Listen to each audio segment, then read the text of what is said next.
Hello, my name is Ward Keever. I am the founder, president, and CEO of Covenant Wealth Strategies, and I'm joined today by Michelle Fisher, who is our Director of Strategic Communications and is also a member of our leadership team. Today is Thursday, April 25th, 2024, and we are honored today to be joined by Ryan Sullivan and Ralph Ricchetti from Hartford Funds.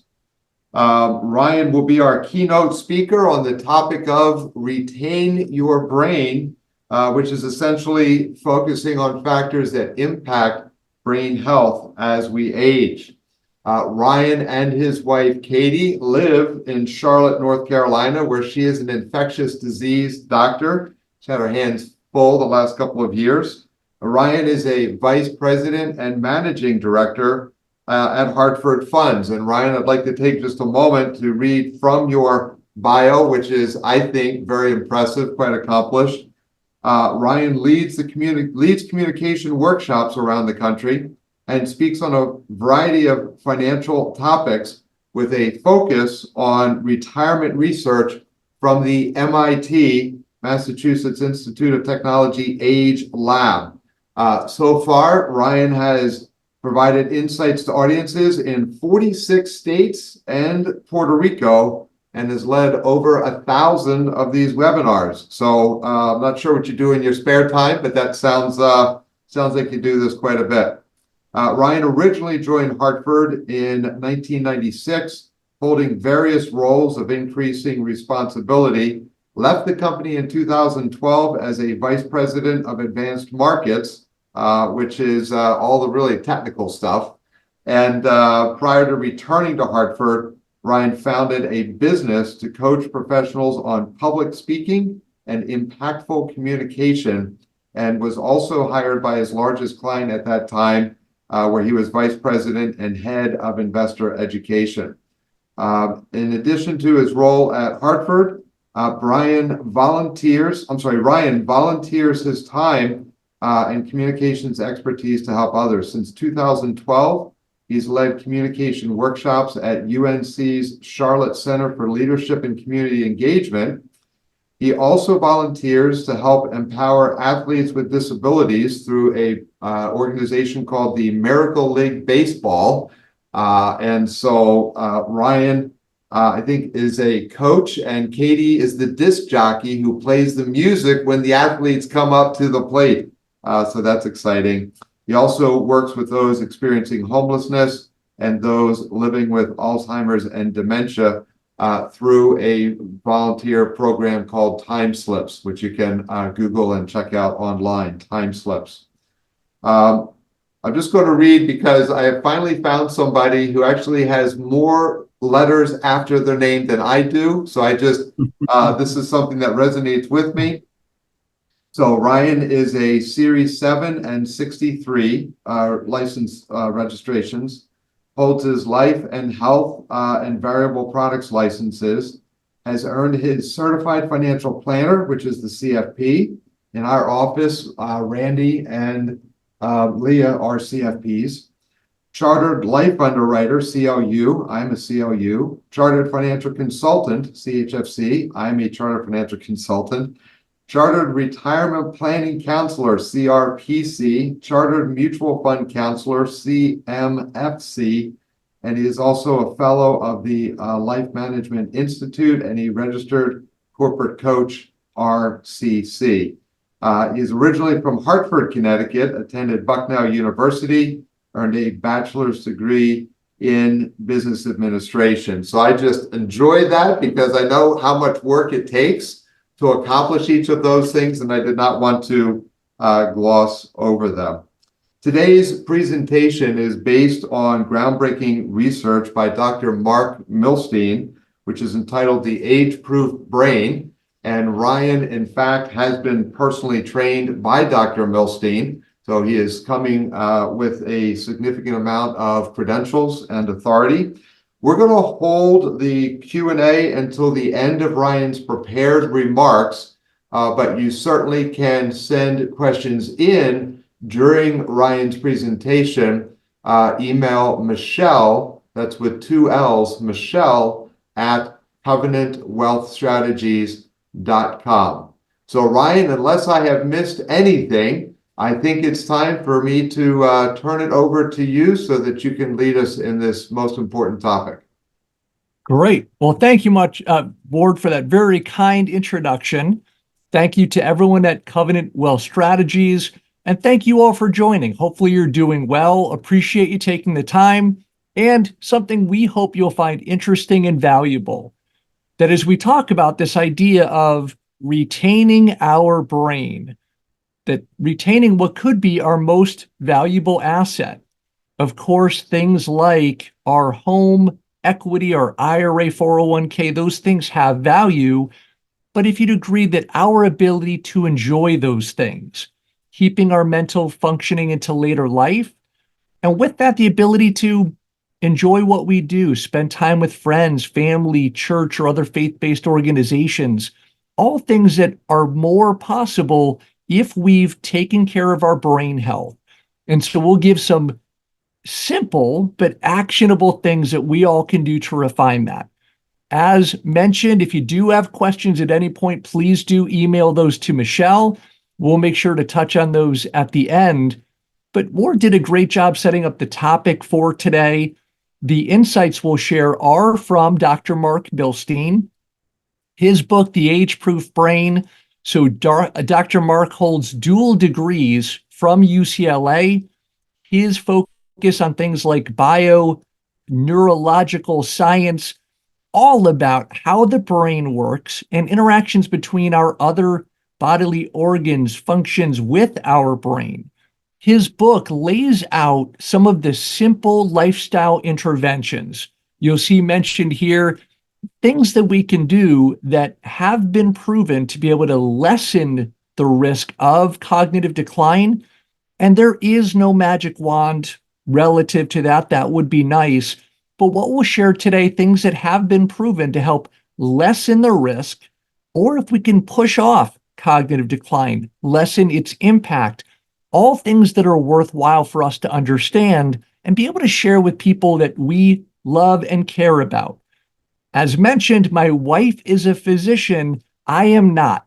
And so we want to be clear that we're not giving any medical advice today.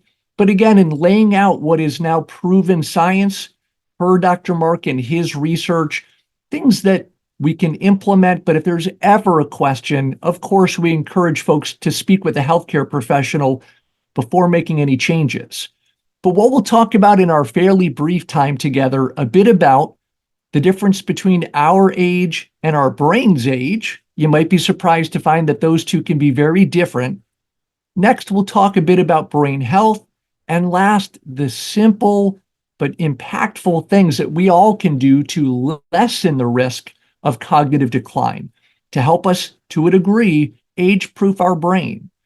And so as we talk about this idea of our age versus our brain's age, we all have a sense of our chronological age, right? We know based on our birth certificate when we were born.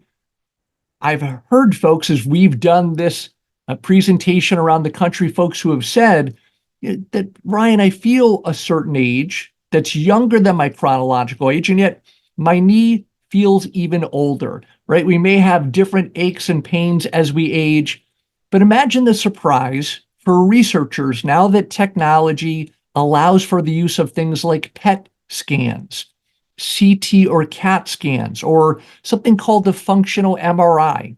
I'm guessing many of you have been in or used an MRI machine. This functional MRI or fMRI geared towards our brain to better understand things like how blood flows, how different parts of our brains light up depending on what we're doing. So imagine the surprise for researchers at places like UCLA, USC, Northwestern, that as they looked at people's brains, sometimes finding that people's aged or brains aged, that they looked or functioned as someone much older, or the encouraging part, someone much younger, to the point where the folks at Northwestern likened these people who were physically older with brains that looked and functioned much younger as super agers. And so Dr. Mark, in looking at this research, understanding if you folks have heard of what are called blue zones, places around the world where people live longer than average, often over age 100. And in looking at these different blue zones, that they're finding some overlaps. Things about diet, how folks get around that leads to exercise or the degree to which they walk, their social interactions. So we'll talk more about this. There's an interesting special right now on Netflix about these different blue zones and some of those commonalities. And so what makes for someone who's a super ager? What things about their brain makes them look younger? Well, one word that Dr. Mark uses to identify a healthy, younger looking brain is the word plump. And that's a word we don't often use relative to health, but this idea of having a plump, full brain, Dr. Mark likens it to having the tires on your car fully inflated. When they're fully inflated, the car just runs better. The challenge relative to our brain is our brains can start to shrink, roughly 5% per decade, starting at age 40. And so having it be that that can happen, but there are things that we can do to lessen that chance. As you'd guess, a smaller brain doesn't work quite as well. And so as interesting as it is to hear about the science, to see some of the images of people's brain and its health, that those aren't things that we can check on a daily basis. And so for us to understand some of the simple questions we can ask of ourselves and those we care about to get a baseline, an understanding of how we're doing currently relative to our brain health so that we can notice any changes. And I'll give you some examples. So the first question, just understanding how well we manage a given day. That if we have the ability to lay out what we plan to do the following day, setting up appointments, that we wake up on time, we remember important things like to put on clothing before we leave the house, we get to appointments on time. Now, of course, we all have days where we happen to forget something, there's an emergency. But if we find that over time we're less able to remember appointments to get there, folks sharing is having trouble remembering where they're going when it's a place that they go with some frequency. Those are all indicators that there's been a change in our executive function, a time where it'd be important to talk to a healthcare professional, get a sense of what's going on. Other questions, getting a sense of how well we remember important information. And importance a relative term. I pride myself on being able to remember lyrics to songs from the 70s, and yet I, like everyone else, have my moments where I forget what I had for lunch yesterday. But is that important, what I had for lunch? So getting a distinction of what is most important for us to remember, and if there's any changes, especially that happen rapidly, about our ability to remember those important things, but the words we use around that matter. So in the US, there's a tendency to talk about when we're older that we should be more forgetful. And to bear that out, if you all would fill in the following phrase in your mind, that when we're older and we forget something, we call it a particular type of moment.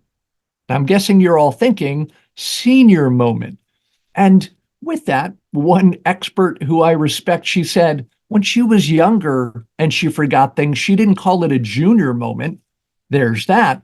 But if it is that we start expecting that we'll be more forgetful, that becomes a self-fulfilling prophecy, according to research.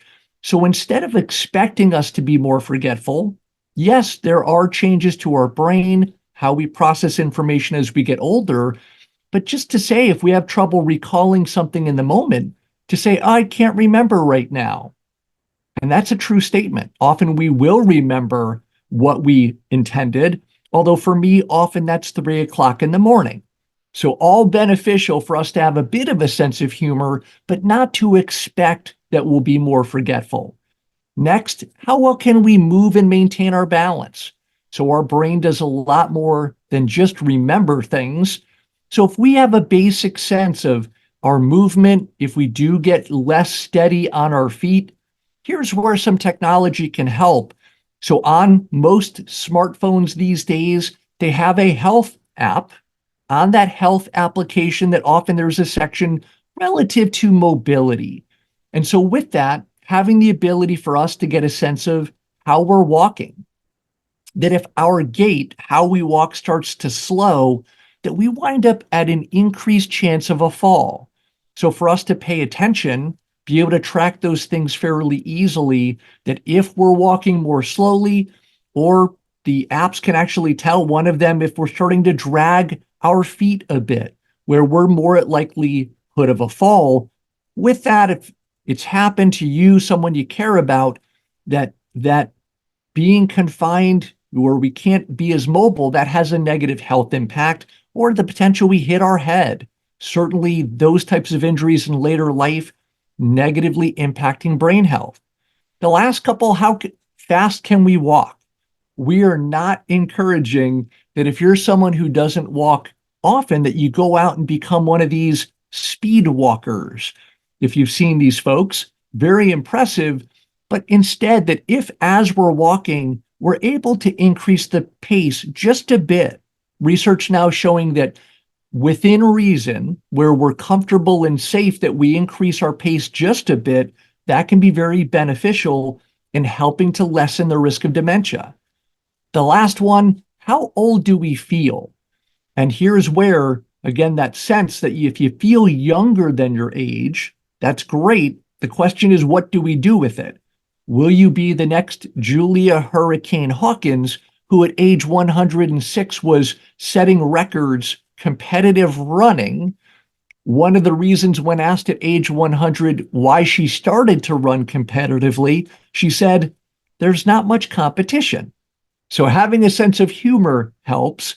But we talked a little bit about that expectation that as we get older, we'll become more forgetful. Doesn't need to be the case. And certainly any rapid changes in that, we should seek input from a healthcare professional.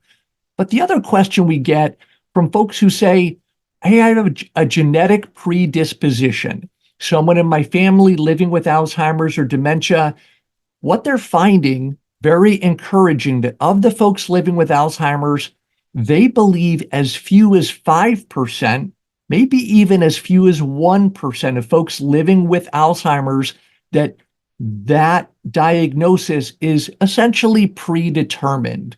That folks, because of, if it is a family lineage, things about their brain's health, that it's almost certain they will wind up living with Alzheimer's, that even for people who have a similar risk because of their family, that it's possible to lessen that risk, per Dr. Mark, up to 50% by making some other changes that we'll talk about relative to exercise, our diet, you name it. So for the people who are predetermined, a small percentage folks living with things like early onset dementia or frontal temporal dementia, that it is more challenging, and we're certainly not negating that. But for many people, a chance to lessen the risk of having that impact them, their everyday functions, how they interact with other people. So let's talk a little bit about brain health itself. So on average, our brains weigh roughly 3 pounds. Now, I know Ward, very smart guy. I'm going to guess for him, his brain about 3.5 pounds. But for most of us, about 3 pounds. But you might be surprised to find, as I was, that our brains generate up to 5 pounds of trash per year. And that trash, you think about how we take in energy through food, that energy is consumed, and there's waste. Some of that winds up being cells that are born and die, other items that essentially wind up floating in our bloodstream and our brain. But just like having your trash or recycling taken out, that if we don't have the trash removed from our brain, it can build up. And so we'll talk more about how that trash is removed, but to get a sense of the difference. So here, obviously, a very simple illustration that as you look at what could be healthy neurons, synapses, the connections in our brain, versus on the right, an image that appears for someone who might be living with Alzheimer's. Some of the things there, you've heard of these beta amyloid plaques. They're not exactly sure if it's a cause or effect. There's definitely a relation with Alzheimer's.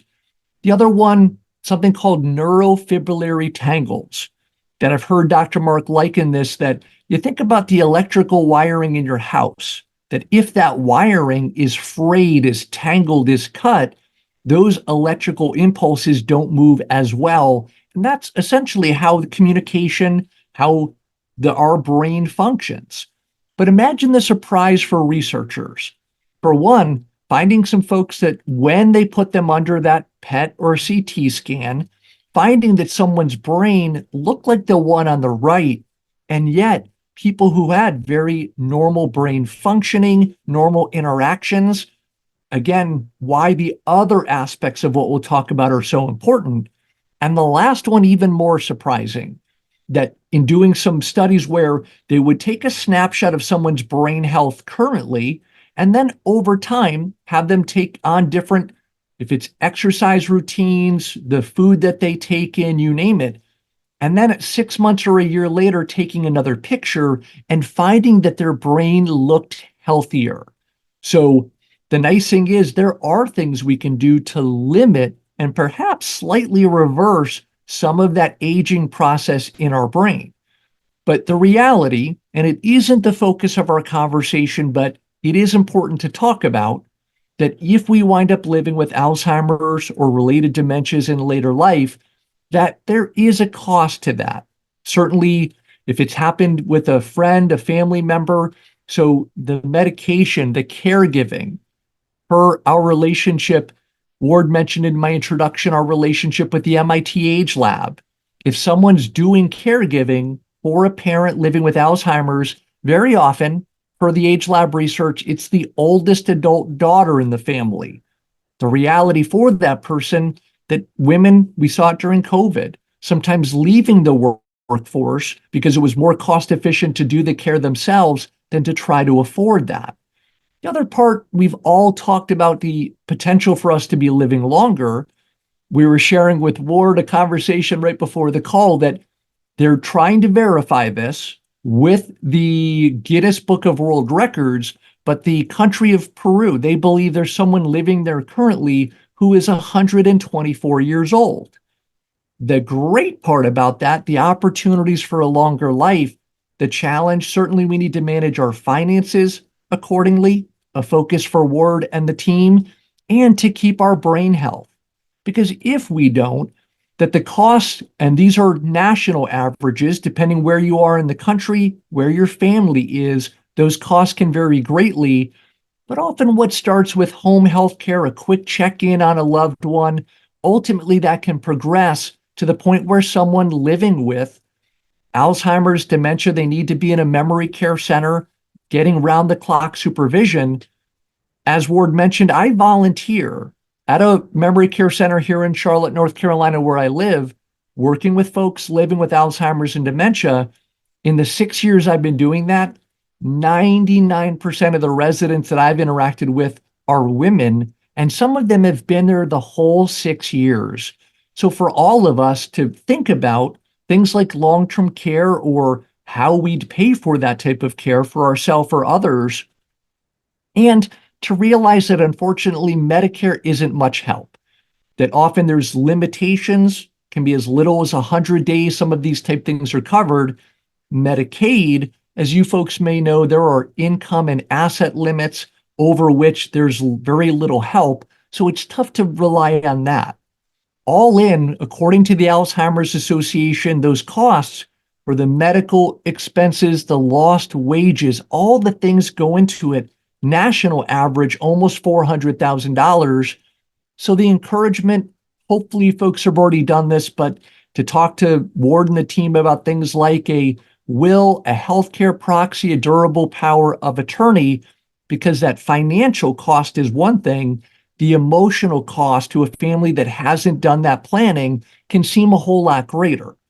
But let's get to the fun part, the actionable part. What can we do about all this? Because the reality that if our brains aren't at optimal health now, there are things we can do to improve that, or at least put off cognitive decline. And there's kind of a chicken and egg interaction. The healthier we are, including our brain health, the more we're able to do things like what's listed here, the traveling, the volunteering, the socializing.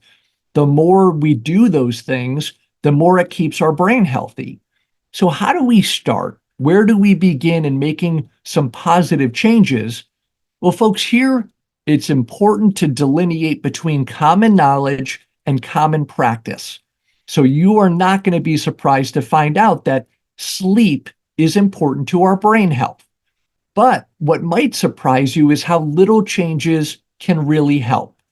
For example, that on average that we need 7 to 9 hours of sleep per night. We had one woman at an in-person event recently say she feels like she gets 7 to 9 hours per week. Maybe we've all felt that way at a given moment. Certainly, for that to be the case, we'd want to talk to a healthcare professional. But how it works when we're sleeping, that we sleep in cycles, light sleep, deep sleep, and then REM sleep, and that repeats, hopefully, over time through the night. Well, we talked about having the trash removed from our brains. When that happens is during the deep sleep, the end of that deep sleep cycle. You will be amazed or horrified by the following, that our brains actually compress a bit while we're sleeping. How some of that trash gets removed, that the compression, and then something called our glymphatic system. You've heard of our lymphatic system, glymphatic, that those things are removed in part from spinal fluid. And so what happens is, in having more restful sleep, that we have more trash removed. And with that, the potential for a longer, healthier brain span.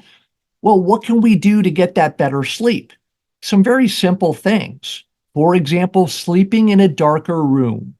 That many people, myself included, I always assumed my room was dark. You turn off the lights, it seems dark.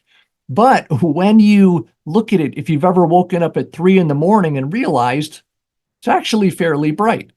I was surprised to find that in one window in our bedroom, you could almost read a book by the lighting there. So we've darkened that, my wife and myself. You don't want it to be so dark that it's a tripping hazard, but some folks using things like motion sensors with very dim light, even glow-in-the-dark tape about something that you might otherwise stub a toe or trip on. So sleeping in a darker room, all things being equal, 2 people getting the same hours of sleep, the person in the darker room, on average, will have more restful sleep. Other things that are beneficial, getting some natural light early in the day, even 10 minutes within an hour of the sun coming up, that natural sunlight proven to help better set what you've heard of as our circadian rhythm. If we do that early in the day, we wind up with having more restful sleep at night. The last one, and here's where couples argue a bit, what temperature to keep the bedroom. And that is, my wife would prefer warmer. Wouldn't you know it, roughly temperature of 68 for many people works well. We don't want it so cool. Some people want it so cool we can wind up either blowing up our air conditioning or causing some respiratory challenges, but then addressing other things that impact sleep. For example, for people with unaddressed or untreated sleep apnea. Pardon me, that if we have sleep apnea and it's not treated, that one study showed that our cognitive decline could start up to 10 years earlier. So why it's so important to get those things addressed. Next, not a surprise to you folks that our diet has a big impact, that there is a connection between our brain and our gut through what's called our vagus nerve, VAGUS. If you've ever been hangry, the colloquial term, if we're When we're hungry, we get a bit agitated. Blame your vagus nerve. But we have cells in our gut that are very similar to brain cells.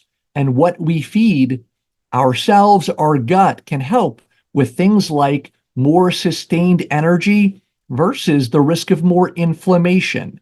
Any inflammation in our body winds up having a negative impact potentially on our brain health. So, not a surprise to you all that when you look at some of the things that go on a diet, often more linked to the Mediterranean or Mediterrasian diet that many doctors recommend. Now, certainly for people with allergies, diabetes, there's other things that factor into it. But at baseline, including more of the, if it's fatty fish that provide omega 3s, something that our body can't generate on its own. Blueberries, blackberries, Dr. Mark, a big fan of those. That, as he says, having a wider range on our plate, fresh vegetables, meats, you see some of the things listed here. When he talks about having our plate look like a rainbow, unfortunately, that does not mean eat more of the candy Skittles. I'm a fan, but as per Dr. Mark, that is not what he intended. So the big deal here isn't that we should all of a sudden radically change our diet or that we need to only eat these things, but the encouragement that we refine what we're doing. If we have just a little more fresh meat versus processed, processed foods, much worse for our health and our brain's health. So incorporating these things a little bit more into each meal for people on the run, planning ahead, having it be that there's some healthier options in your home. So instead of coming home and eating the quickest, which is often the least healthy thing, meal planning, all things that are beneficial. Next, also not a surprise, but maybe a little, that having some stress can be a good thing. That I've heard from a lot of folks who say they want a stress-free retirement. Our brain, although it's not a muscle, it operates like one in that if we challenge it, it gets stronger. So to have some stress can be a good thing, but we want to keep that in moderation. So for example, simple things that have been proven to help is just being more intentional about our breathing. Simple exercises like saying to ourselves, this is somewhat tied to concepts like mindfulness or meditation, that as you're breathing in, that you're breathing in relaxation, breathing out stress, and just having some words to focus on as you do that. If you try it, you'll note that that makes an immediate impact. More and more studies about different breathing techniques that can help us be more awake and alert, that can help us to better sleep. I personally use that if I wake up at 3 a.m. with that memory, oh yeah, his name was Dave. Whatever I was trying to remember hours earlier, I use breathing techniques to go back to sleep. Sometimes it feels like only 2 minutes before I'm back out. Other things that help, how we deal in stressful situations. So the picture of being stuck in traffic. We have options, whether we are angry and negatively interacting with folks around us, however that might happen for you, versus listening to a podcast, talking on a hands-free call to a friend. Here's the simplest, easiest one, to smile. So folks, I can't see you, but if you'd hold a big, cheesy, fake smile, that there's research indicating that smiling even when we know it's fake, our brain doesn't know it's fake. It can help boost our mood a bit, lower our heart rate slightly. So just smiling while we're stuck in traffic, it's beneficial to us, and more likely people won't road rage around us, hopefully. The last one, this is unusual but beneficial. My wife and I have been doing this for months and we're big fans. Very often, as we get older, we have a tendency to ruminate, to think about the past, some of those could have, would have, should have, regrets, or to worry too much about the future. So how do we stay a bit more present, a bit more mindful? So this idea of a rose, thorn, and bud. I won't ask you folks, you don't have to share these out loud, but please do think about how you'd respond. So a rose is something that's happened to us within the last 24 hours that we're happy about. can be something we did well, an accomplishment by someone we care about, a compliment we gave or received. That's a rose. So please take a moment and think of that. The next one is a thorn, something that happened in the last 24 hours that we're not happy about. And this can be something we did where we made a mistake, said something we wished we hadn't. I was surprised this was included with the exercise. And in researching it further, it turns out that if we don't think about those things enough to process them, that they wind up stuck in our brains. We think about them longer. The last one, most important, the bud, something we're looking forward to in the next 24 hours. And what they find is that in keeping us in a 48-hour period, we're looking back 24 hours and looking ahead 24 hours, we're more literally present. Tied to that, things like meditation. I had someone recently say at an in-person event, I can't meditate, I'm not that flexible. So some folks overlap meditation, yoga, but meditation can be simple breathing. But research showing, imagine this, at Harvard, people who had never meditated on a regular basis, they did it for 30 minutes a day for 8 weeks. After those 8 weeks, they had measurable changes in their brain where, I won't bore you, the prefrontal cortex, the hippocampus had increased a bit in size. The amygdala, our fear center tied to anxiety, had shrunk a bit. So simple things we can do, even though the brain's not a muscle, we can work it out. The last, well, there's actually a couple here. So moving, exercise, not a surprise to you that exercise is important. A little weightlifting or resistance training, some aerobic exercise. But I've had folks say, well, I'm never going to run a marathon. And we don't need to. The reality, one multi-decade study showed that if we walk just 30 minutes a day, and that can be 10 minutes first thing in the morning, you take out Fido. If you're taking your pet out, some of that natural sunlight, maybe a few minutes around lunch, again after dinner, that simple process, 30 minutes averaging a day can, in one study, showed a decrease in the risk of dementia by up to 60%. The question is, how can we make that a habit? It's easy to do something once or twice, then forget about it. So a simple mnemonic here that if we can set up cues, reminders to ourselves to do these things. For example, keeping our shoes near the front door. When I travel, keeping my exercise clothes out, and then setting my alarm so it's not right next to the bed. I have to get up to turn it off. And then I'm already near my exercise clothes, greater chance I exercise. Where safe, the action, parking a bit further away, when safe, taking the stairs. Rewards, doing something fun that we enjoy with others. One of the most powerful proven methods to increase our brain and health, tying those together, dancing in couples. I'm bad at it, but now I have a newfound appreciation for it. So something fun with a significant other or a friend. The last one, the support.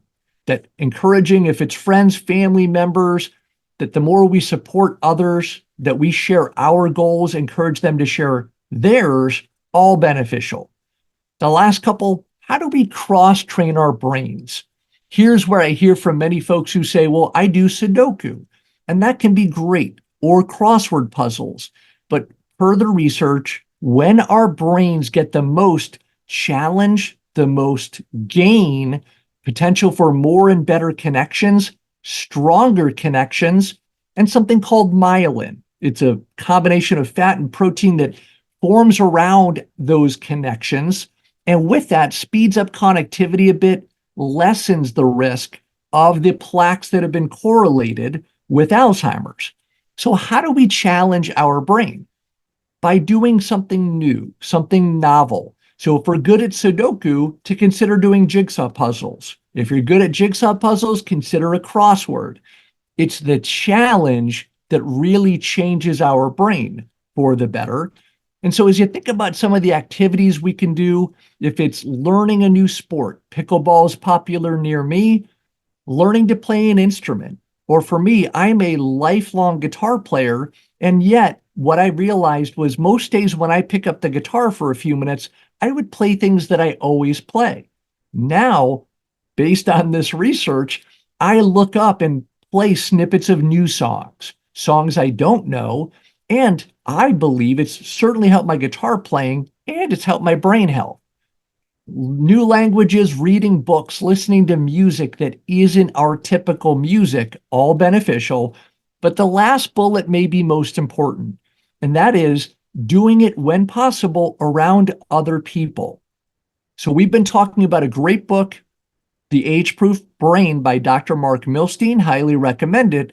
Another book to consider if we're feeding our brains, a book called The Good Life. Author's last name is Waldinger, Waldinger, multi-decade study done at Harvard that the number one predictor of a longer, better, healthier retirement isn't our finances or our health. Those are both essentially important.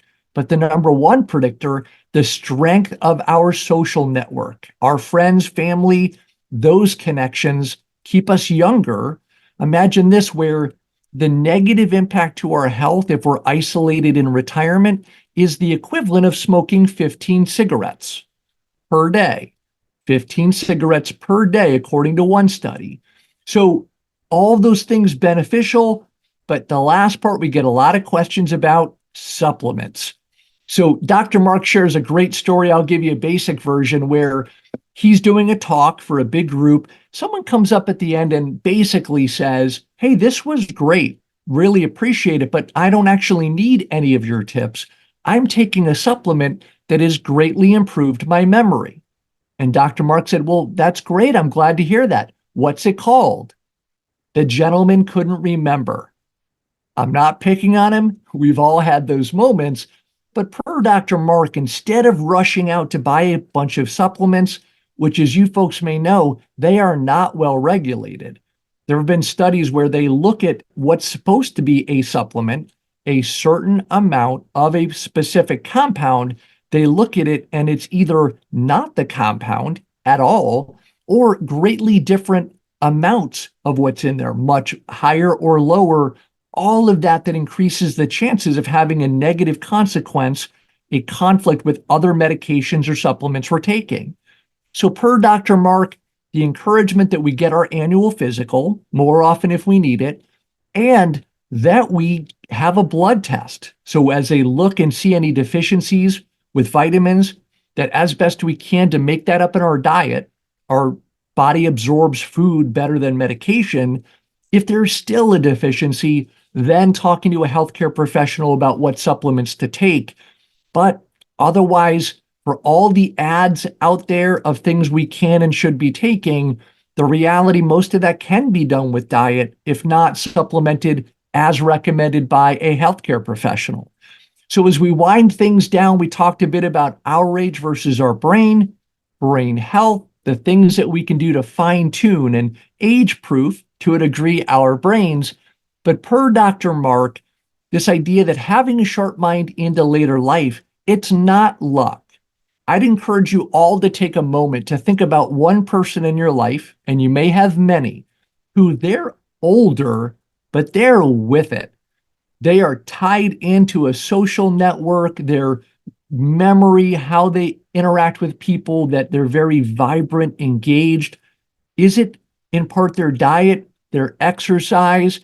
That very often, as I hear the stories of people even over 100 who are very active, they're driving, that many of the other things that we talked about today are also part of their personal program, how they're eating, the amount of sleep they get. So we'll wind it down here. The encouragement, folks, if you have questions, I'll put up here Michelle's address again.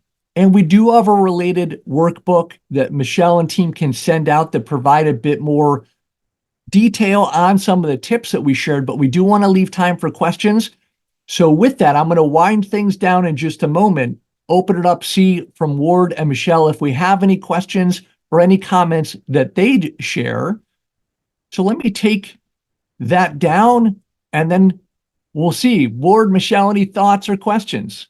Ryan, I would just say thank you so much. That was such a great presentation. I think it was full of relevant comments, relevant information, but more than that, there was so much practical application in terms of things that we can do to take control of our future. I like a couple of sayings that I like that are relevant.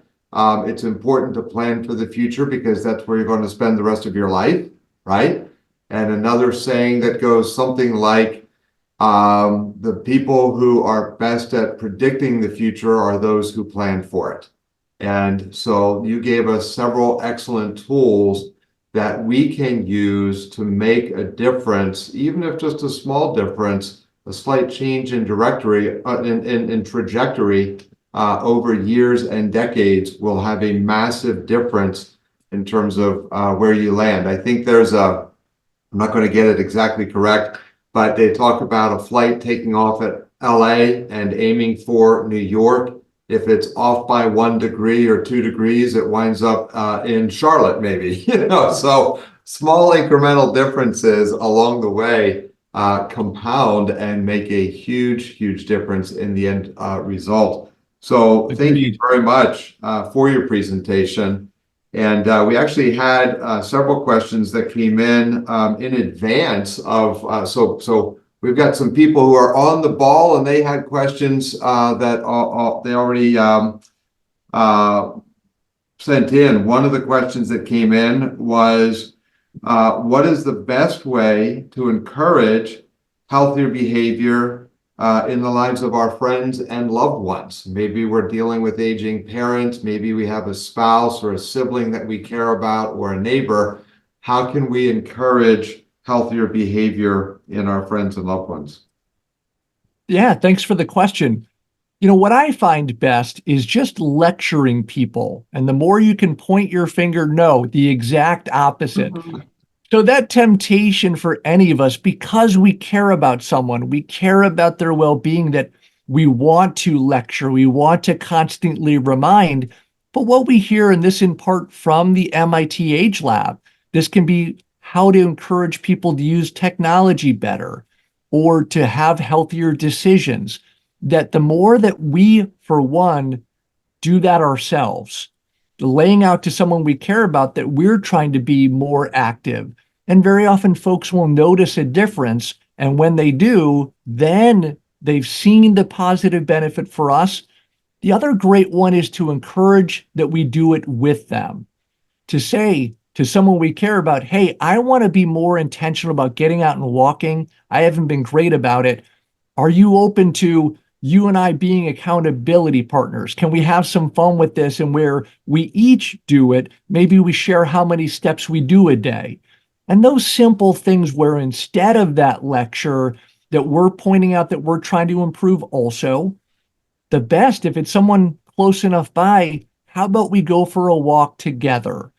Instead of telling them what to do, hey, let's go spend some time. Now you're getting the exercise and that social interaction that's so important. So to me, all things worth trying.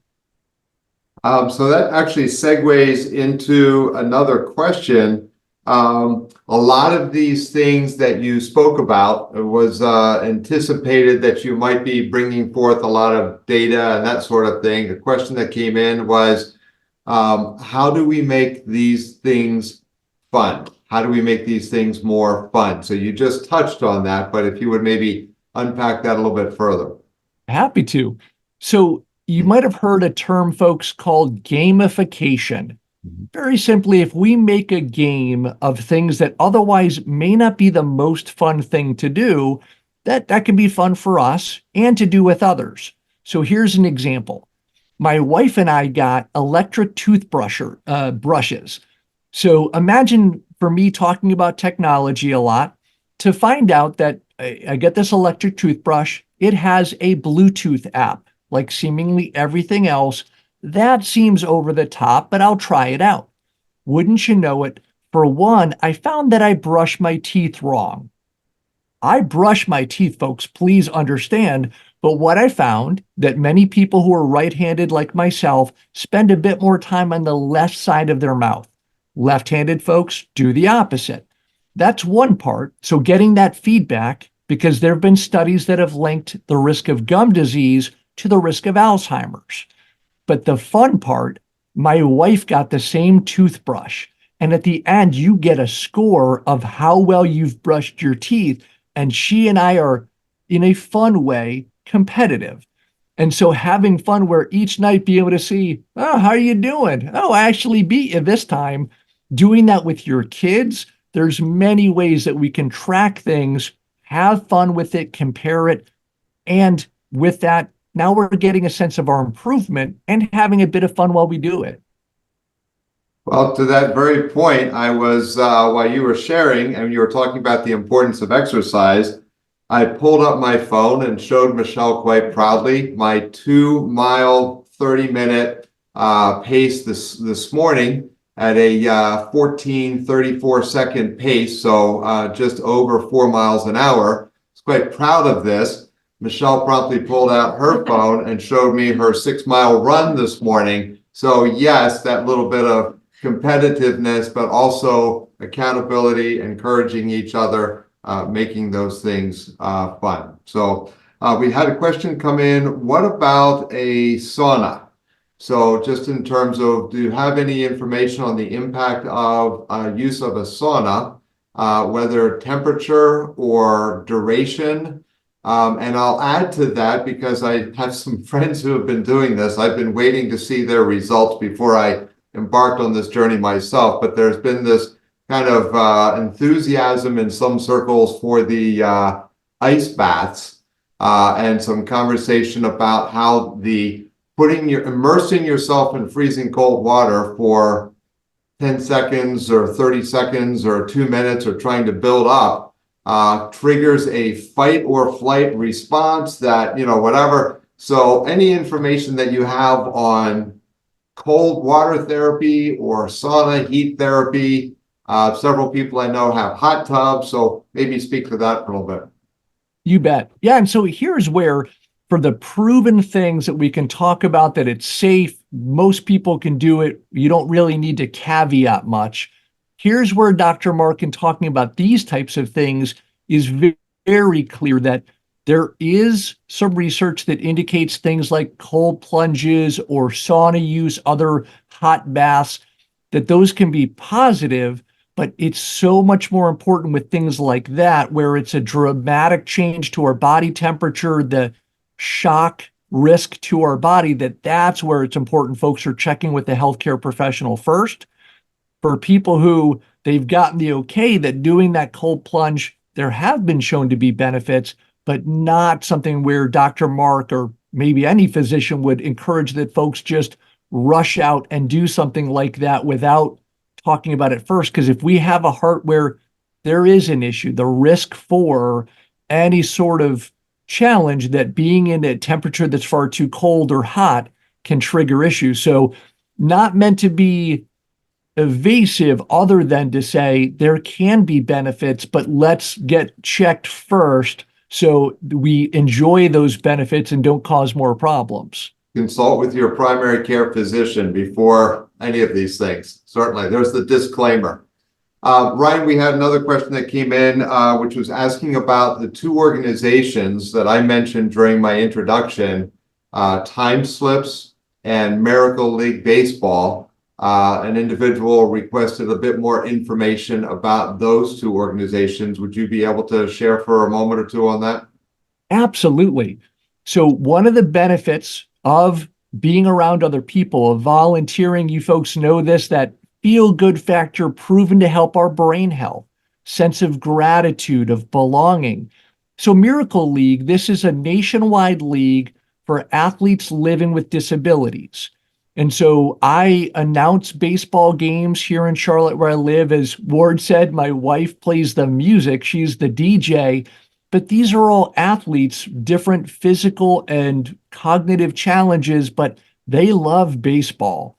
It's a rubberized field, so people using wheelchairs can be safe. There are no tripping hazards.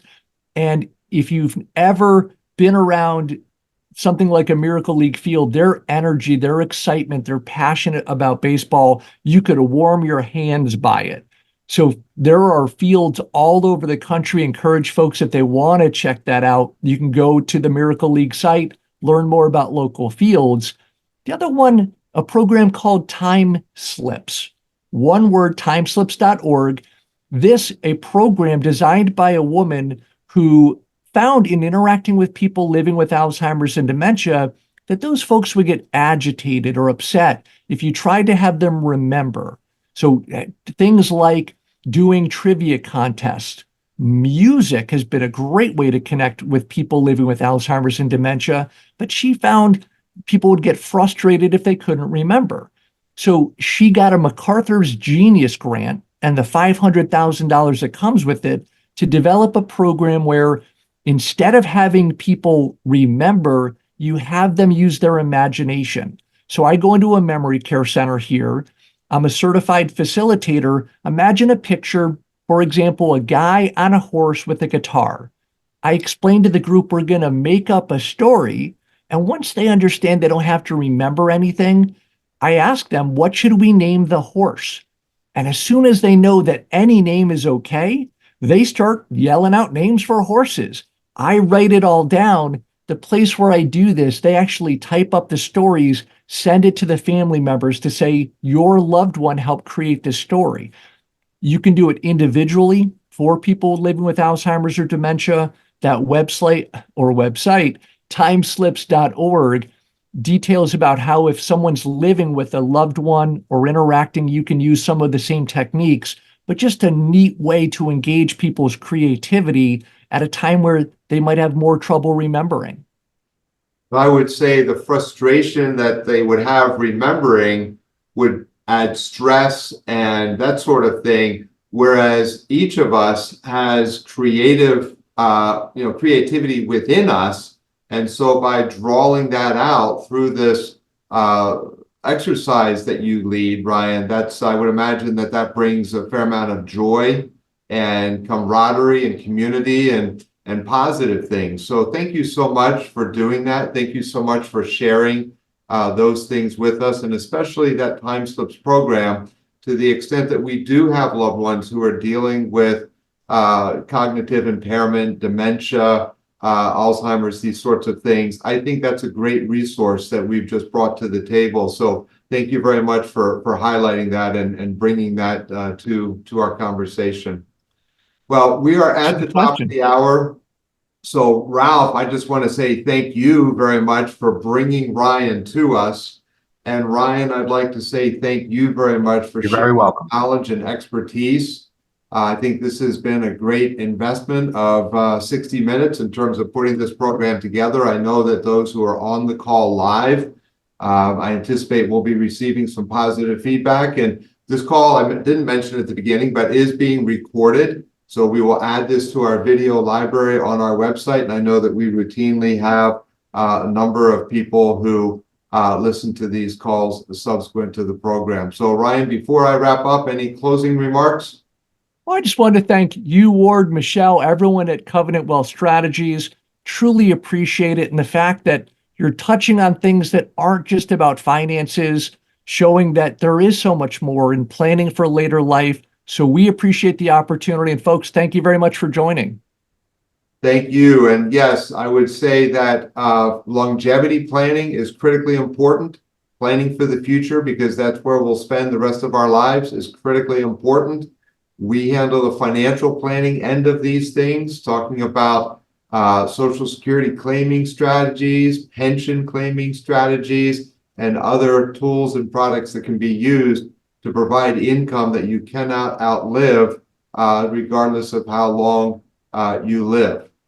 There's a book that we were referencing right before we went live called The Upside of Aging. It's a collection of essays. It's fascinating. I read it several years ago. And one of the points they make in that book is that the first person to live to age 150 has almost certainly already been born. And so planning for longevity financially is very, very important. We also want to have a quality of life that includes physical health and also mental health. So Ryan, thank you so much for coming and bringing your expertise to our work with our clients.